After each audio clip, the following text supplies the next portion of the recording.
본문을 보면 사도 바울은 믿음으로 의에 이르는 원리와 더불어서 믿음에 의지하지 않고 행위를 의지한 유대인에게 구체적으로 율법과 율법의 행위로 스스로 의를 세우려 했던 그런 모습들을 지적하고 있는 것을 볼 수가 있습니다. 나아가서 은혜의 복음에 대한 믿음으로 의를 얻으려고 하는 그러한 길에 대해서 또 우리에게 제시하고 있습니다. 우리에게 이미 놓여져 있는 길 가운데 어떤 길이 우리에게 옳은 길인지 그 부분에 대해서 오늘 본문에서 말씀하고 있습니다. 그래서 저는 오늘 이 시간을 통해서 왜 우리에게 주신 그 길이 어떤 길인지, 왜 우리가 그 길을 가야 하는지에 대해서 세 가지로 구분해서 말씀을 드리려고 합니다. 먼저 우리가 선택해야 할 길은, 우리가 가야 할 길은 믿음으로 말미암은 의의 길입니다. 오늘 본문에서 보면 두 가지 길을 제시하고 있죠. 첫 번째 길은 율법으로 말미암은 의의 길입니다. 그리고 한 가지는 믿음으로 말미암은 의의 길입니다. 이 두 가지에 대한 현격한 차이가 있습니다. 바로 믿음과 행위의 차이입니다. 레위기서 18장에 보면 하나님께서는 모세에게 율법을 주실 때 그것을 지키는 자가 의를 얻을 것이다 라고 그렇게 분명히 말씀을 하셨습니다. 근데 여기서 유대인들에 대한 오해가 생겼죠. 이스라엘 백성들의 오해가 생겼다는 겁니다. 무슨 말이냐면 그들은 하나님께서 율법을 주셨기 때문에 그 율법을 그들은 다 지킬 수 있다라고 생각을 했던 겁니다. 완전히 그 율법을 통해서 구원에 이를 수 있다라고 자신을 했던 거겠죠. 그러므로 그들은 율법을 지키면서 의를 얻을 수 있을 것이다 생각을 했고 오늘날까지 그렇게 행하고 있는 겁니다. 그런데 우리가 간과하지 말아야 될 것이 하나 있습니다. 만약 그렇다면 하나님께서는 그리스도를 우리에게 보내시지 않았을 거라는 겁니다. 오늘날 여전히 우리는 율법을 강조하고 그 율법을 지키며 그 율법의 행위로 말미암아 구원에 이를 수 있기 때문에 더 이상 그 다른 어떤 방편이 우리에게 필요하지 않다는 거죠.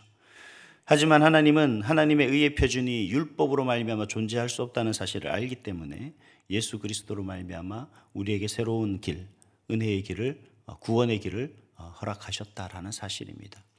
그래서 사도 바울은 예수 그리스도의 죽으심과 그의 부활에 근거한 믿음으로 말미암아 의에 대해서 우리에게 새로운 방향을 제시하신 것이고 그것이 곧 구원의 길이다라는 겁니다. 그것은 어떤 길입니까? 오직 믿음으로 말미암은 의입니다.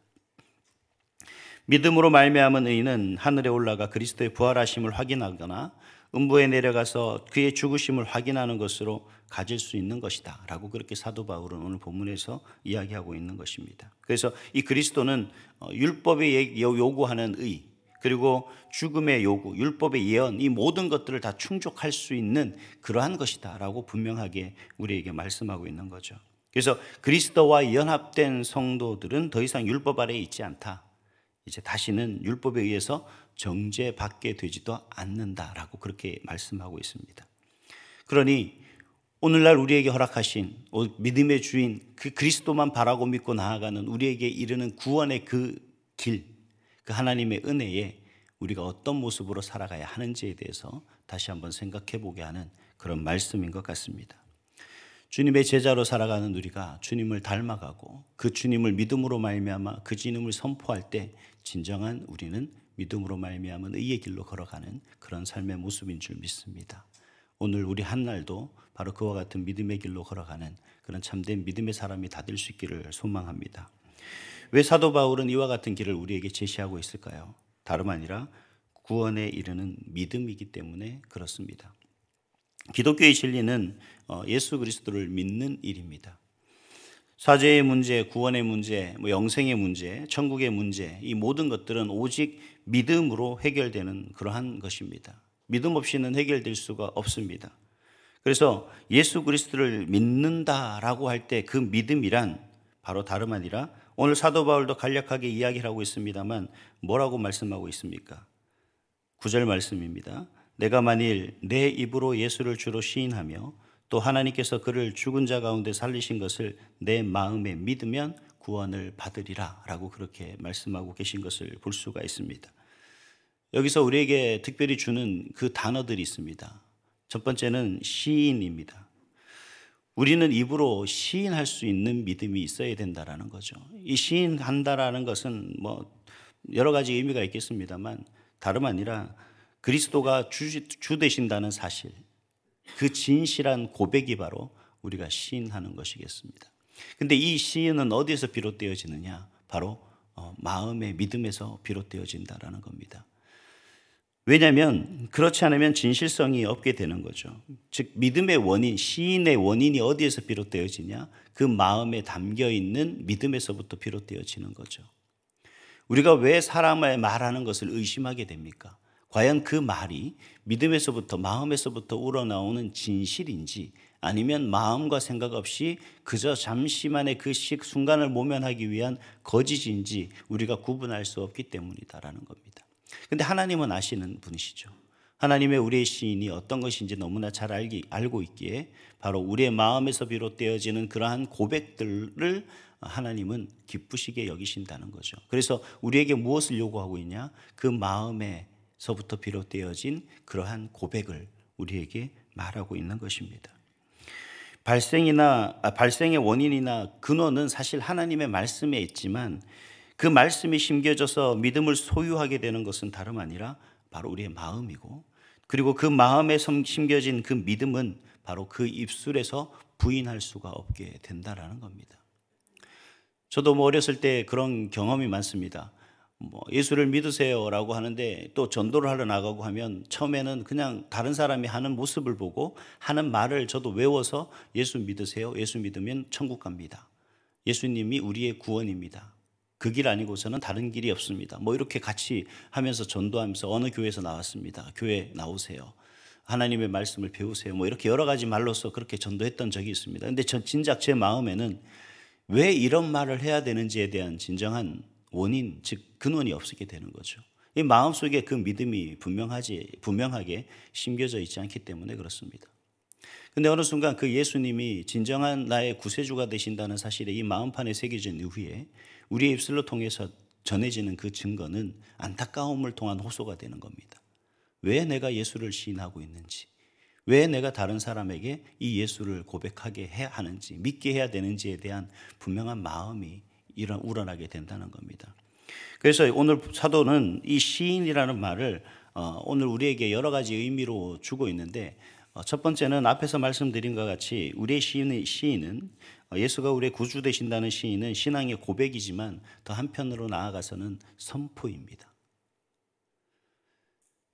하나님을 알지 못하는 많은 사람들, 예수가 그리스도 되심을 알지 못하는 많은 사람들이 바로 우리의 그 마음판에 새겨져 있는 믿음을 통해서 그 시인하는 그러한 시인을 통하여서 바로 예수를 믿게 하는, 예수를 알게 하는 그런 놀라운 역할과 사명과 그 모든 사역이 바로 저와 여러분에게 주어진다라는 사실을 우리에게 분명히 보여주고 있는 것이죠.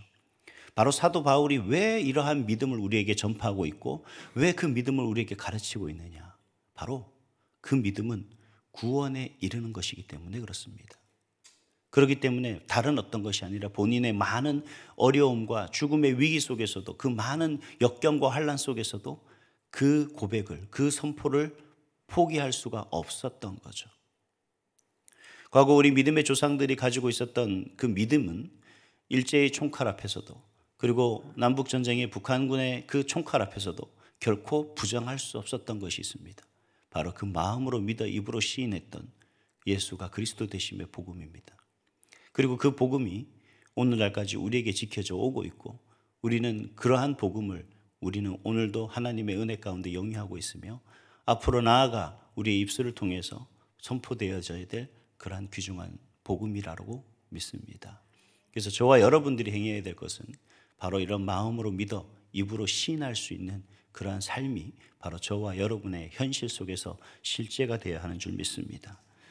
사도 바울은 우리에게 그렇게 요구하고 있는 겁니다. 이것은 구원에 이르는 믿음입니다. 우리가 선택하는 것이 아니라 우리가 선택할 수 있도록 하나님께서 우리에게 특별히 베풀어 주신 은혜입니다 라고 그렇게 고백을 하고 있는 것이죠. 우리도 그런 사도 바울의 길을 따라 주님의 진정한 제자되고 제자된 삶을 살아갈 때 하나님의 놀라운 영광과 또 많은 복음의 확장이 일어나는 줄 믿습니다. 또 우리가 이 지역에, 이 많은 주변에 나라와 세계와 열방을 향해 이 복음을 바로 전하고 증가할 수 있는 저와 여러분이 될 수 있기를 간절히 소망합니다. 마지막으로 왜 사도 바울은 우리에게 이런 길을 자꾸 제시하며 이 길을 가야 하는지에 대해서 이야기하고 있습니다. 누구든지 구원에 이르는 믿음이기 때문입니다.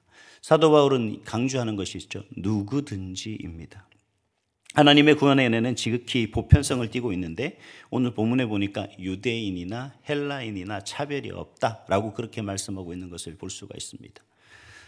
복음은 모든 인류를 율법의 속박과 저주 속에서 해방시키는 하나님의 은혜입니다. 그래서 율법의 정죄로 망하는 유대인뿐만 아니라 또 율법 없이 망하는 이방인에게까지도 차별 없이 전해지고 있는 것이 바로 구원이다라고 믿음을 통한 구원이다라고 그렇게 말하고 있는 것을 볼 수가 있습니다.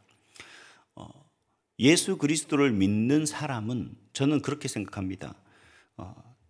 특별한 사람이기도 하지만 그 믿음은 보편적이다라고 그렇게 생각을 합니다. 즉 누구든지 믿을 수 있지만 믿는 사람은 특별한 사람인 거죠. 그 복음은 모든 사람에게 열려 있습니다만 그 모든 사람 속에 누구든지 믿을 수 있도록 열려진 그러한 문이지만 그 문을 들어오는 사람들은 특별한 사람이다라는 겁니다. 그런 의미에서 저와 여러분은 참 특별한 사람인 줄 믿습니다. 그러나 여전히 그 문 밖에서 서성이고 있는 그 안타까움들을 우리는 분명히 마음으로 느껴야 되겠죠. 그들을 바로 열려있는 그 문으로 통과함으로 말미암아 누구든지가 아니라 바로 특별한 사람으로서 우리가 구원을 받는 그 은혜 속에 살아갈 수 있는 그 특별한 사람으로 우리가 이끌고 인도해야 되는 줄 믿습니다. 사도 바울은 그런 부분에서 이야기를 합니다. 왜 이 누구든지에게 모든 사람에게 열려 있느냐, 그리고 그 문을 통과한 사람이 왜 특별한 사람이냐, 다름 아니라 예수의 이름을 부르는 모든 사람에게 바로 부요하게 하시기 때문이다 라고 그렇게 말씀하고 있습니다. 그를 부르는 모든 사람에게 부요하게 하신다. 그 부요라는 말에 무슨 의미가 있느냐, 계시록 3장 21절에 보니 이렇게 말씀하십니다. 이기는 그에게는 내가 내 보좌에 함께 앉게 하여 주기를 내가 이기고 아버지 보좌에 함께 앉은 것과 같이 하리라. 그렇게 말씀하고 있습니다. 얼마나 놀라운 말씀이십니까? 그 아버지 보좌 앞에 함께 앉게 하는 그런 특별한 은혜를 우리에게 허락하셨다. 그것이 바로 부요하게 하셨다라는 의미입니다. 누구든지 열려있는 그 문을 통과하는 사람은 특별한 사람인데 그 특별한 사람은 바로 또 다른 특별한 은혜를 우리가 받게 되는 거죠. 아버지 보좌에 함께 앉는 그런 특별함, 특권을 누리게 하신다라는 사실입니다. 하나님 앞에 나갈 수 있다는 것, 아버지 앞에 갈 수 있다는 것, 그것이 얼마나 놀라운 은혜인가를 우리에게 말씀해 주고 계신 거죠. 그래서 사도 바울은 이렇게 말씀하십니다. 13절 말씀을 다시 한번 읽겠습니다. 시작. 누구든지 주의 이름을 부르는 자는 구원을 받으리라. 아멘. 사랑하는 성도 여러분, 모든 것을 부요하게 하시는 그 주의 이름을 부르는 모든 사람에게는 능히 영생도 구원도 하늘의 영광도 천국도 누리게 하신다는 그러한 말씀입니다. 여러분, 우리에게 주시는 그 놀라운 은혜를 오늘 이 시간 다시 한번 가슴 깊이 새길 수 있는 그런 시간이 될 수 있기를 소망합니다. 그리고 그 주님께서 우리에게 베풀어 주시는 놀라운 은혜 또한 우리 가운데 충만할 줄 믿습니다.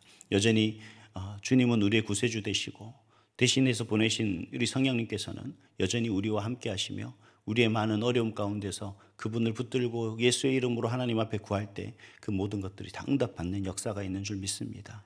오늘 이 시간 그 주님을 붙들고 정말 우리가 나아가는 그 삶의 길이 정말 그냥 우리에게 아무런 의미 없는 길이 아니라 놀라운 사역과 사명이 있는 길이고 또 그 가운데 주시는 놀라운 특별한 은혜를 경험할 수 있는 그런 길이 될 수 있기를, 그런 한날이 될 수 있기를 간절히 소망합니다. 그래서 여러분의 입으로 시인하는 그 모든 것들이 오늘 하루 정말 하나님이 우리에게 베풀어 주시는 그 놀라운 은혜, 하나님의 평강의 복과 감사가 넘치는 그런 우리 온사랑교회 모든 성도의 삶이 될 수 있기를 주님의 이름으로 축복합니다.